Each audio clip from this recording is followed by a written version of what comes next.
Doctor BR Ambedkar Konaseema జిల్లా కొత్తపేట నియోజకవర్గంలో ఏ party ఆధిపత్యం వహిస్తుందో తెలుసుకుందాం.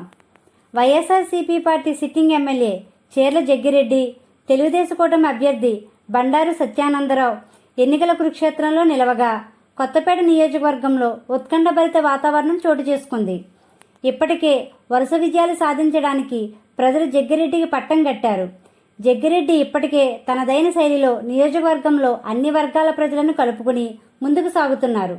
మరోవైపు తెలుగుదేశం కూటమి అభ్యర్థి బండారు సత్యానందరావు ఉండగా, సత్యానందరావు తమ్ముడు బండారు శ్రీను జనసేనలో కొత్తపేట నియోజకవర్గం శాసించే స్థాయిలో ఉండి వ్యక్తిగత అభిమానులతో బలోపేతంగా ఉన్న శ్రీను మద్దతు సత్యానందరావుకి ఉండడంతో లెక్కలు తారుమారయ్యాయి.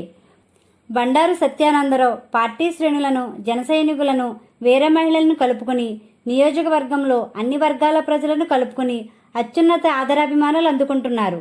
బండారు బ్రదర్స్ తమదైన శైలిలో జగ్గిరెడ్డి మీద గెలుపు సాధించే దిశగా ముందుకు సాగుతున్నారు. స్థానికులు, యువత సత్యానందరావుపై ఎక్కువ మక్కువ చూపుతున్నారు. జగ్గిరెడ్డిపై సత్యానందరావుకి గెలుపు అవకాశం ఉంది. కొత్తపేట నియోజకవర్గం గెలుపు తెలుగుదేశం ఖాతాలో చేరుకుంది. మే 7వ తేదీ వరకు వచ్చిన రిపోర్ట్ ఈ విధంగా ఉన్నాయి. మరికొన్ని రోజుల్లో పూర్తి అప్డేట్తో మళ్ళీ కలుస్తాం.